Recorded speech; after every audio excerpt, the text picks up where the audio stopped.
What's going on tonight. We are going to host our public meetings as usual at 6:30, but the rest of the planning meeting is going to be delayed a little bit this evening. We have some confidential under planning, but we have none under admin. So we're going to do the public meetings and end those, and then I'm going to change seats, and we're going to do administration, a couple of items that need to be dealt with before council next week, and then we're going to come back and finish the public meeting. So just, it might be a little bit confusing for a little bit, but that's the plan. We are doing a whole public meeting, and then we are doing administration and finance, and then back to the rest of planning. So just so that you're aware. So we are going to get started tonight then with meeting number 10, Monday, December 9th. This is the official Planning, Building, Environmental Committee agenda that we're working through. So a note to members of the public, all cell phones, pagers, and or PDAs should be turned off. Additionally, for your information, please be advised that we are audio-video recording this meeting. My name is Cheryl Gannan, and I'll be chairing this meeting tonight, at least this portion of this meeting. And before we get started, I'm going to ask members of committee if there are any disclosures of pecuniary interest and or conflict of interest.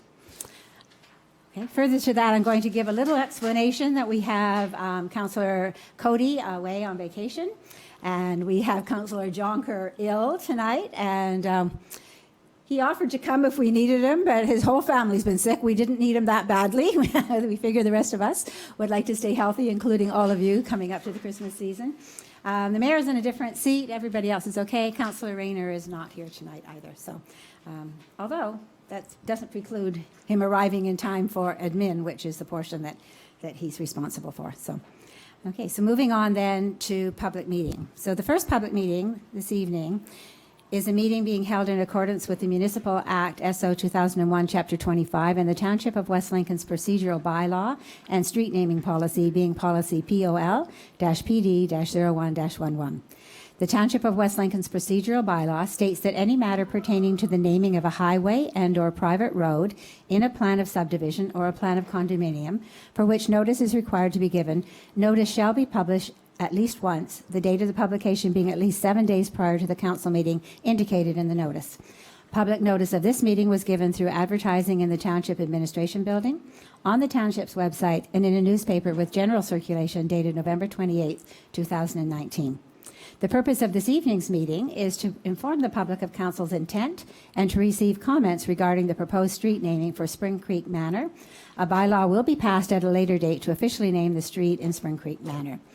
So will Director of Planning and Building, Mr. Brian Trevel, please explain the Planning Staff Report number PD-189-19 regarding the proposed street naming for Spring Creek Manor. Mr. Trevel, please. Thank you, Madam Chair.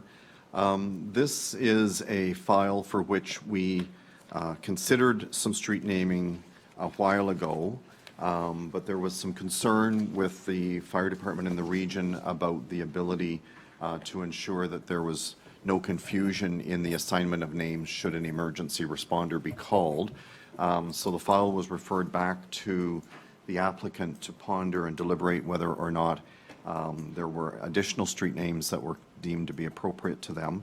They have proposed now the name of Christina Lane, which has now been reviewed by the region and the fire department, and is an acceptable name to be brought forward. So the proposal tonight is subject to comments from the public to consider through the public process the naming of the street in the condominium at the intersection of Spring Creek and Station, to call that Christina Lane, and a rec report would be forthcoming at the next planning committee meeting should tonight's process go fairly smoothly and straightforward. And so far, Madam Chair, agencies see no concern with this proposed name. Okay, thank you, Mr. Trevel. So is the applicant or authorized agent present to provide comments regarding the proposed street naming for Spring Creek Manor? So I'm not sure if there's somebody who wishes to speak to that.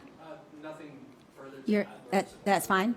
Yes. Okay, great, thank you. Are there any oral or written submissions from any members of the public regarding the naming of the proposed street name for Spring Creek Manor? Oh, seeing none then, are there any oral or written submissions from any members of council regarding the proposed street naming? Again, seeing none. Please be advised then that a technical report is being considered by the Planning Committee this evening and that a recommendation report will be forthcoming to a future Planning Committee and/or Council meeting. Everyone is invited to stay in attendance to hear the committee's comments and a recommendation with respect to the proposed street naming for Spring Creek Manor, which will take place shortly following the conclusion of this public meeting and the administration meeting.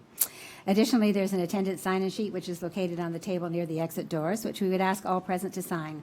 Please ensure that when signing the attendance sheet, you place a check mark in the last column if you wish to be advised of any subsequent meetings and/or decisions on this matter. So this public meeting with respect to the proposed street name for Spring Creek Manor is concluded at the hour of 6:34. Okay. And moving on then, this is the planning meeting required under the Planning Act, a public meeting to consider a zoning bylaw amendment application for a temporary use submitted by Fred Vuchteveen, agent, Upper Canada Consulting, Niagara Palace. The Planning Act requires in Section 34, subsection 12, that before passing a zoning bylaw amendment, Council must hold at least one public meeting for the purpose of informing the public in respect of the proposed zoning bylaw amendment. The purpose of this public meeting is to receive comments and answer questions from the public regarding the zoning bylaw amendment submitted by Fred Vuchteveen, agent, Upper Canada Consulting.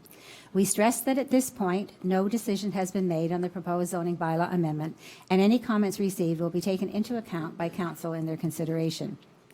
The Planning Act requires in Section 34, subsection 14.1, that Council advise the public that if a person or public body does not make oral submissions at a public meeting or make written submissions to the Township of West Lincoln before the bylaw is passed, the person or public body is not entitled to appeal the decision of Council for the Township of West Lincoln to the Ontario Municipal Board.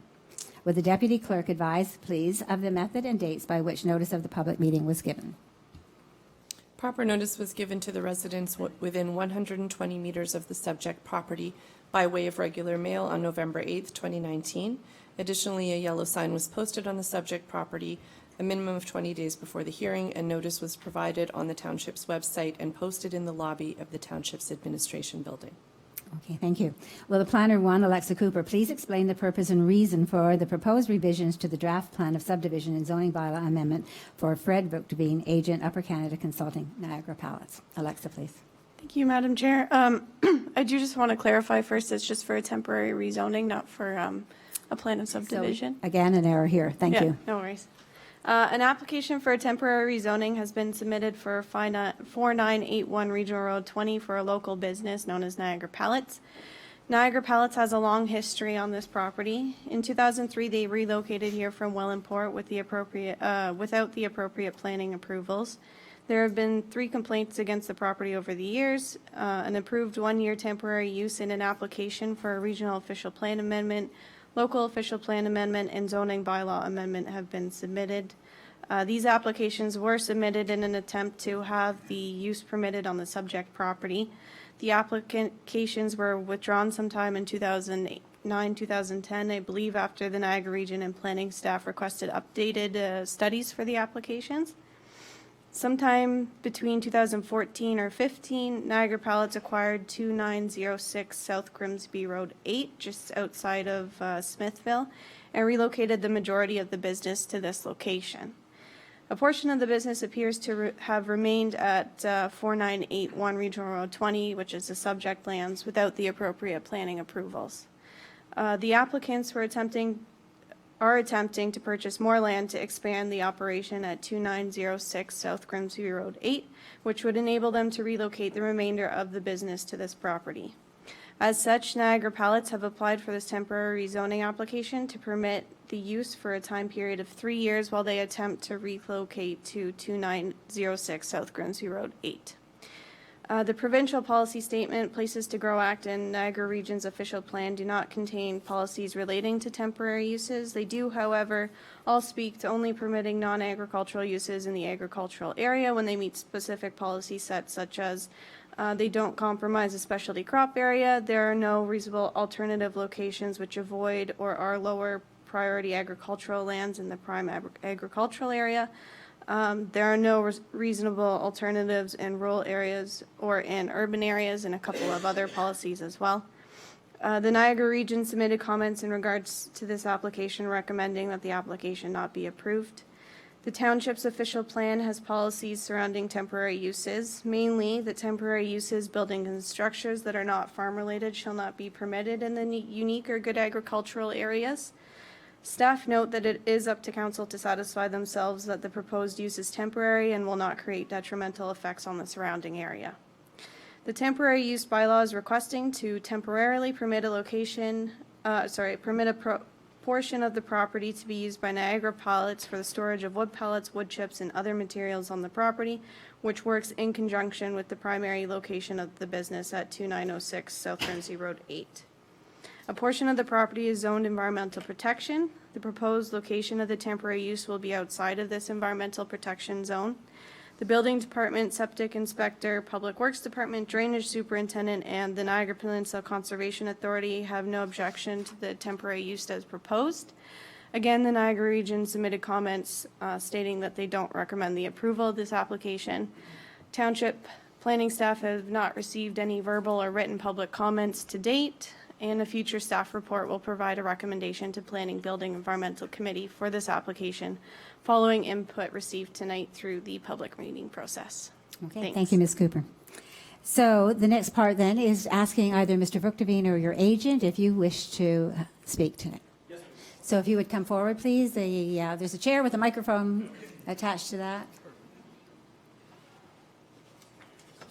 And if you just state your name, please, and then proceed. No, turn it off. Thank you. There we go. Hello, everyone. My name is Craig Rowe. I'm a senior planner with Upper Canada Consultants. The timing of the items tonight is great considering RVL's work here and also Niagara Pallets. I felt that the report that was provided to you painted a pretty good picture, and a copy of the planning justification report that I had to prepare was also appended to it. The owner is comfortable answering any questions you may have about the nature of the business, but from a planning perspective, when we were looking at this, we do have regard for the fact that, you know, it is in an agricultural area and there are agricultural policies that apply. In our opinion, we feel the region has leaned very heavily on these tests, and we tried as best we could to satisfy them through our justification report. But we feel that when you're looking at matters of provincial interest and, you know, even locally significant interest, things of agriculture, but there's also employment that's tied to that. Niagara Pallet is a very key industry in West Lincoln, and from a planning standpoint, we're asking for relief on a property that exhibits no agricultural characteristics at all. There's nothing in production. It's largely industrial in nature, and the use that they're asking for is temporary. It's an existing condition, and the local municipality has all the control authority to condition that development, ensure that no extensions are granted past it, certain controls about when a property may need to be cleaned up, and we feel that it's in the benefit not only of the town, but also in the benefit of the region to help facilitate the ongoing work that everyone knows is going on the Niagara Pallet site. They're actively engaged. There is an offer to purchase additional property to do the full build out. What we're really dealing with is the fact that as they construct that site, they simply don't have enough room to store these materials, so they're being stored off site. But once it gets to a certain stage where it's developed and there's suitable room to get the materials in and out, and it's not going to conflict with the regular construction practices, all those materials will be moved back to the brand new site, and then that site will just remain under the ownership of Mr. Vuktavine. So if there's any questions related to the planning side of things, I'd be happy to answer them. And if there's anything specific about Niagara Pallet and their business, of course, I think the owner would be in a better position to answer those than myself. Okay, thank you. So we'll leave that for a moment and stay handy. Something that you can move back or you can stay wherever you are. But I am going to ask if there's any member of the public who wishes to make either an oral or a written presentation about this application. I would like to say something. Okay, then you have to just you have to come forward, please. And so I will have to ask you to move. Thank you. And so again, if you come to the microphone, sir, and give us your name and your address. My name is Sebastian Blazik, and I live directly, how would you say, south of the property. I'm basically, we are neighbors. And I've lived there I've known Fred for 14, 15 years now. And if all the neighbors that live around me, that have farms that are falling apart and they're nothing but hazardous to the kids that live around where we live, you know, I'm not gonna mention names, whose farms are like that. If my neighbors were kept everything as clean as Fred's property, the property we're speaking of, then the whole community would be perfect. That's how clean and how organized everything is at Fred's property that we're speaking of. So I have nothing but positive things to say. And like I said, we've been neighbors for a long time, and there's never been. You wouldn't even think that there was anything even going on. It's so quiet over there. It's the first time I've heard that there's been 3 complaints. I don't know who the complaints were from, but I am the only person that's most affected, would be affected by what's going on over there. And I have a transport company. I've owned my own truck there for years too, and there's just, it's like, I don't even know that he's even doing anything over there because he's just so far behind me, and as far as truck traffic, there's very little, if any. There might be a few trucks a day, and that's that. But the biggest thing I just wanted to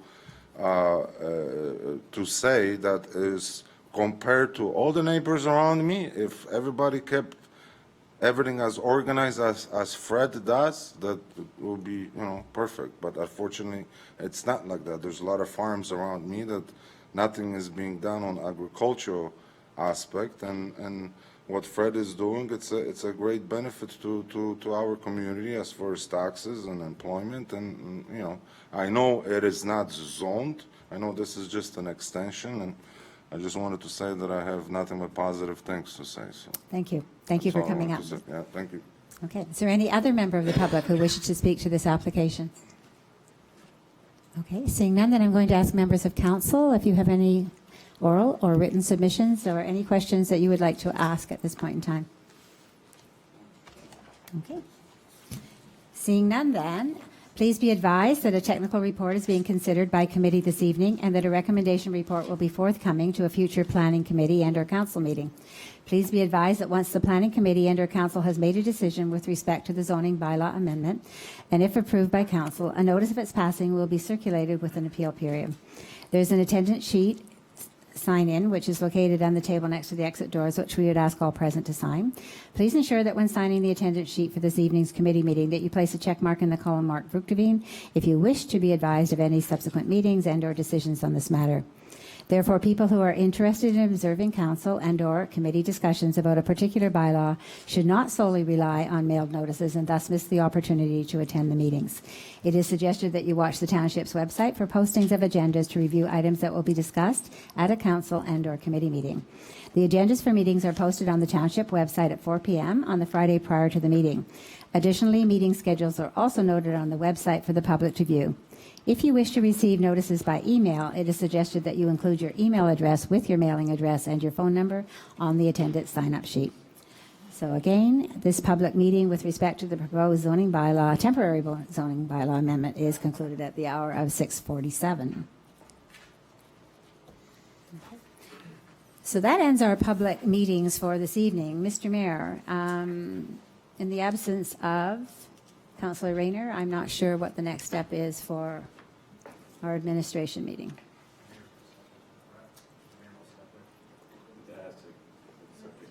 It needs to be a motion? You'll move? Okay. Yeah, yes, okay, but we're just trying to, yes, we can certainly do that, but we need to figure out. And you are going to change places with our deputy clerk?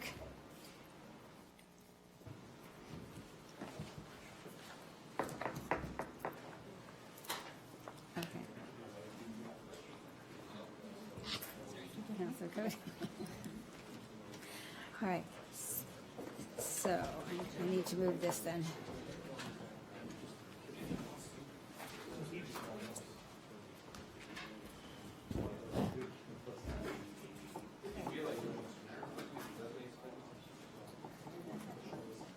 I'm just going to leave all my stuff here, other than my computer.